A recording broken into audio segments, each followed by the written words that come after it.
Alexandria, Egypt, around 250 BC. Picture the city pulsing with life, its markets a cacophony of voices, scents and colours. The grandeur of the Ptolemaic dynasty is evident in every corner, with its towering statues and opulent palaces shimmering under the relentless Mediterranean sun. Amidst this vibrant backdrop, an extraordinary project is unfolding, one that transcends mere construction.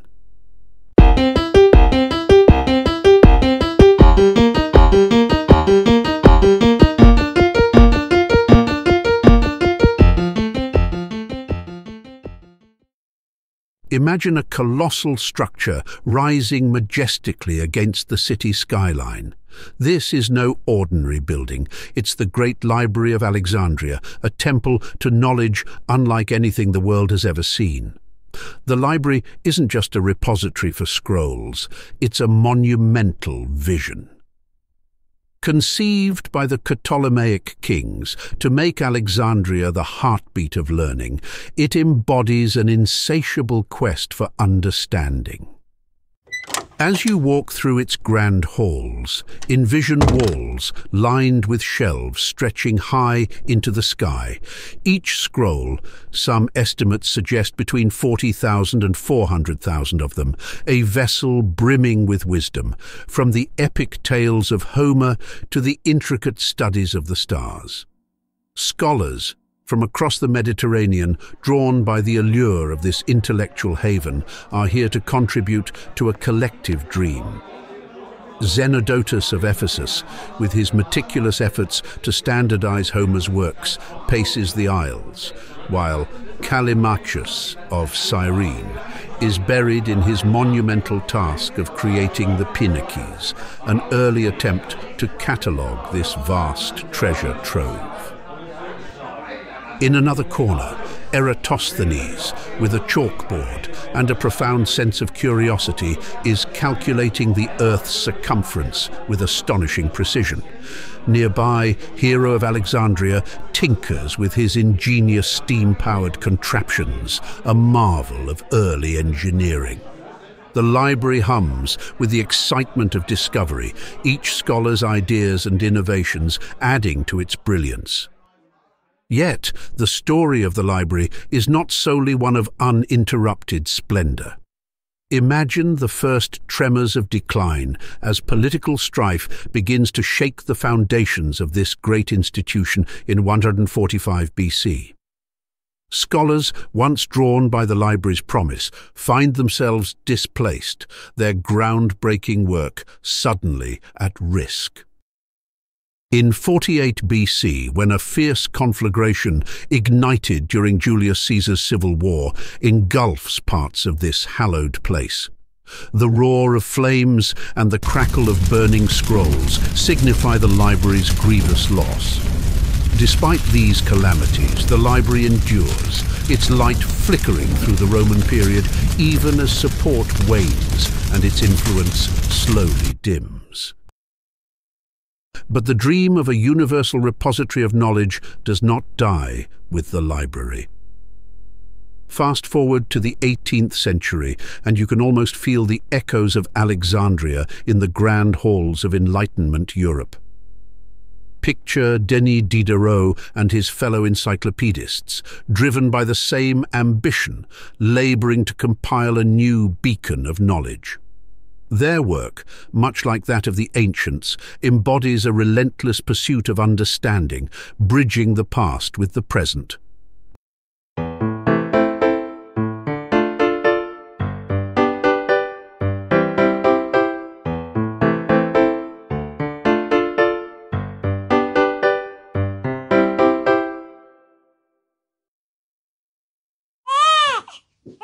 Denis Diderot, born on October 5, 1713 in France, was a man of boundless curiosity and restless ambition. Imagine him as a young man, caught between the musty halls of philosophy and law, his thoughts drifting far from the clerical life his family envisioned. Instead, He plunges into the world of letters, his path illuminated by a flickering candle as he writes his daring novel Les Bijoux Indiscrets, which captures the essence of his audacious spirit. Picture Diderot in the bustling literary salons of 18th century Paris, his mind a whirlwind of ideas and visions. The year is 1751, and he stands on the brink of a revolution in knowledge. Alongside his colleague, the brilliant mathematician Jean-Laurent d'Alembert, Diderot embarks on a daring venture, the Encyclopédie. This isn't just a collection of facts, it's a grand tapestry of human understanding, woven from the contributions of a multitude of scholars. Envision the two men surrounded by piles of manuscripts, their vision expanding to encompass not only the arts and sciences, but also the mechanical trades, a reflection of their ambition to capture the entirety of human knowledge. Yet their journey is far from smooth. As the Encyclopédie takes shape, it sparks controversy with its secular and often provocative perspectives. Imagine the tension in the air as the Catholic Church's disapproval crescendos into a formal ban in 1758, followed by the French government's decree in 1759. Despite the dangers, with some contributors imprisoned and d'Alembert stepping back, Diderot persists, his quill dancing over paper as he pens around 7,000 articles. Picture his doubts and struggles, the weight of the project sometimes feeling like a leaden burden on his shoulders. Financial woes shadow Diderot's every step, even as he is overlooked for the Académie Française. But fortune shifts in 1766, when the Empress Catherine the Great of Russia, impressed by Diderot's intellectual fervour, offers him a lifeline. Envision the scene as Diderot arrives at the Russian court, his personal library, now a treasure trove of knowledge purchased by the Empress. He is greeted with opulence and curiosity, his intellect and insights enriching the Russian court and cementing his legacy. Fast forward to the 19th century, where the quest for knowledge continues with a new and formidable project, the Oxford English Dictionary.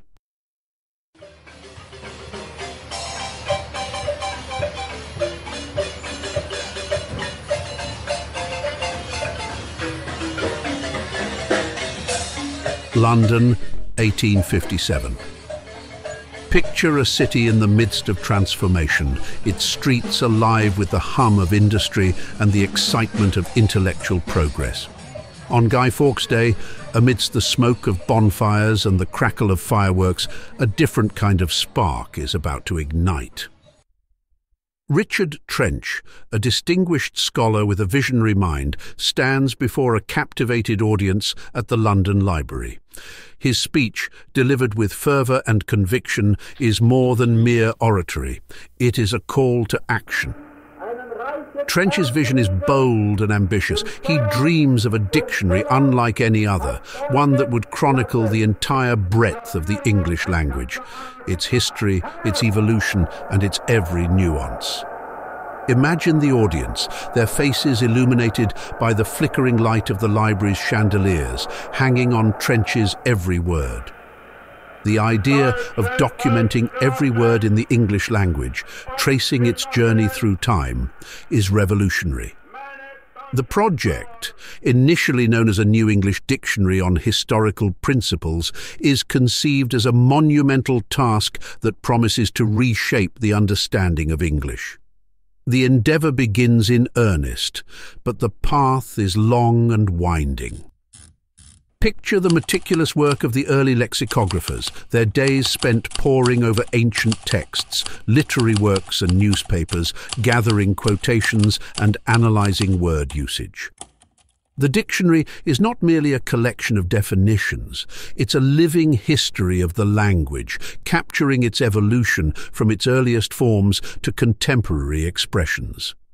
The Oxford English Dictionary, or OED, emerges gradually, piece by piece, in unbound fascicles.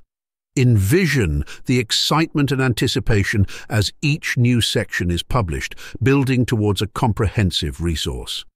By 1895, the name The Oxford English Dictionary graces the covers of these volumes, signalling the project's growing prestige.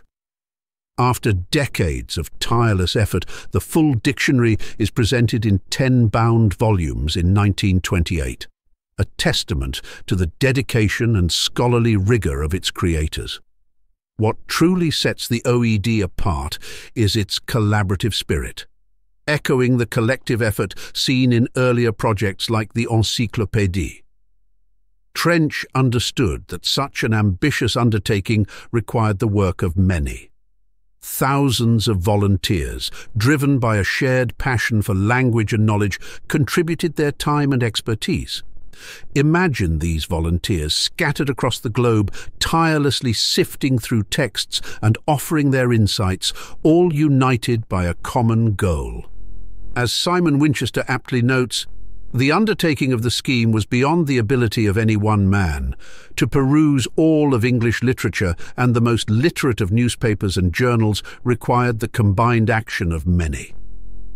This collaborative effort, built on the foundation laid by visionaries like Trench, results in a dictionary that not only defines words, but also tells the rich and complex story of the English language.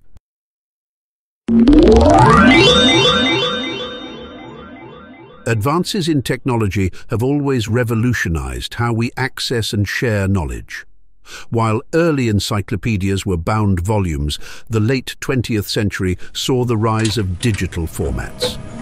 Microsoft's Encarta, launched in 1993, was among the first to bring encyclopedic content to CD-ROMs with hyperlinked entries, a precursor to the interactive digital resources we now take for granted. Picture a time when personal computers were just beginning to find their way into homes and the concept of digital media was still in its infancy. Encarta was a marvel of its era, a digital encyclopedia that would forever change how people accessed and interacted with information. Instead of being bound in heavy volumes or printed on brittle paper, Encarta was designed to be at the forefront of technology.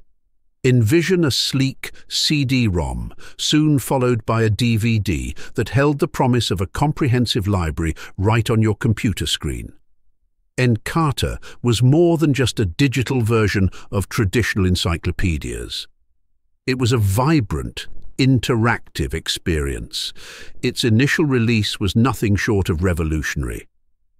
Built on the robust content of Funk and Wagnall's encyclopedia, Encarta offered an array of multimedia elements that breathed life into learning.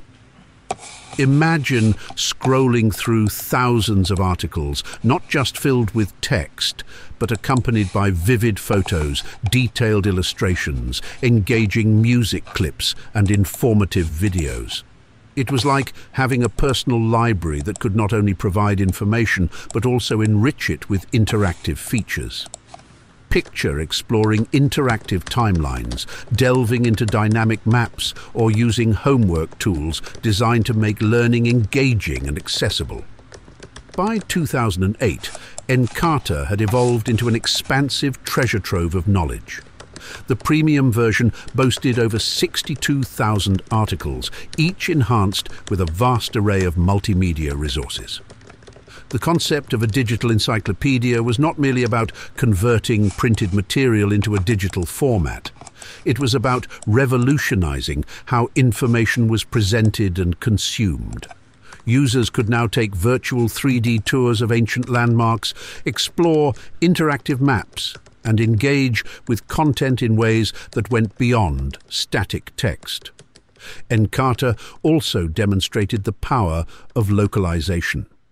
Microsoft, keen on reaching a global audience, published versions in multiple languages, including German, French, Spanish, and Japanese. Each version was thoughtfully tailored to resonate with its specific audience, offering localized content and insights. Yet, even with these innovations, the dawn of the 21st century ushered in a transformative shift. Enter Nupedia, an ambitious project designed to create a free, expert-reviewed encyclopedia. Although it had lofty goals, it was soon eclipsed by a revolutionary successor, Wikipedia.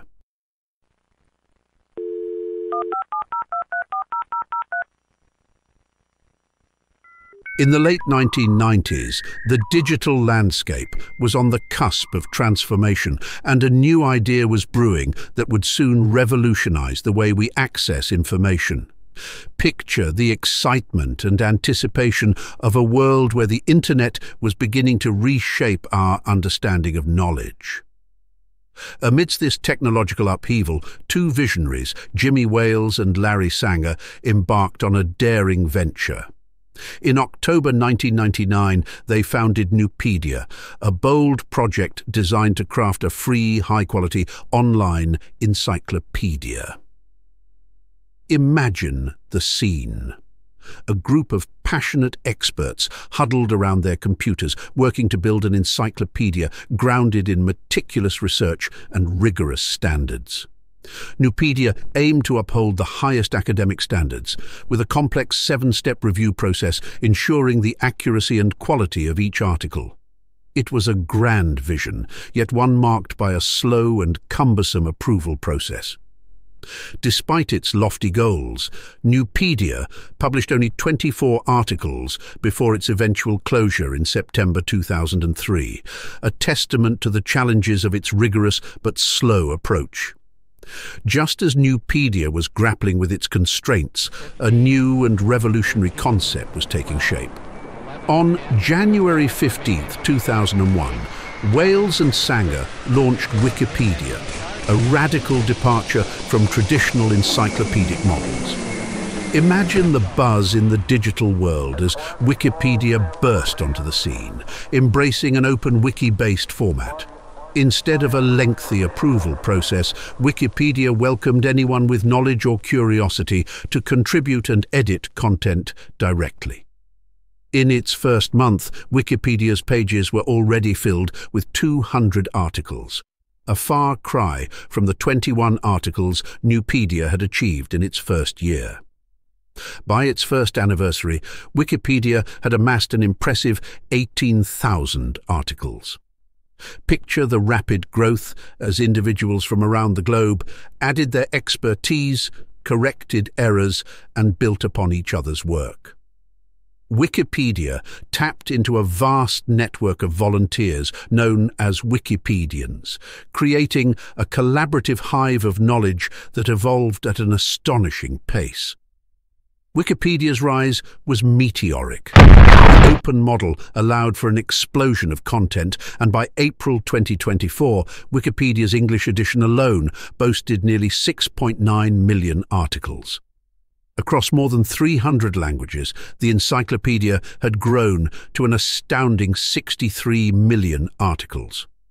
Imagine the scale of this digital repository, attracting over 1.5 billion unique visits each month and receiving around 13 million edits monthly. Wikipedia has become a cornerstone of the digital age, a dynamic and continually evolving repository of human knowledge. It stands as a testament to the power of collaborative effort and the democratization of information, reflecting the ever-changing landscape of how we understand and share knowledge in the modern world.